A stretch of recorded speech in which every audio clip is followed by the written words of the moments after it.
Number key is not working in Windows 10 and Windows 11. So we are here with a simple fix. So let's get started. Firstly, turn off your mouse keys. Use the Window plus I key to open settings and go to accessibility and simply click on mouse. Then disable the mouse keys toggle. If this does not work, then simply update keyboard drivers.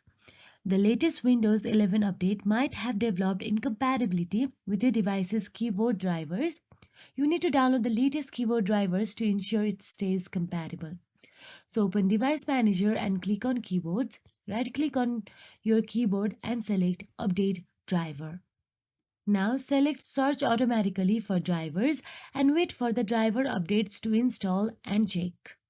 Lastly, run Keyboard Troubleshooter. If the number pad has stopped working suddenly, you can run the Keyboard Troubleshooter and fix this issue. Open Settings and go to the System, select Troubleshoot and click on Other Troubleshooters.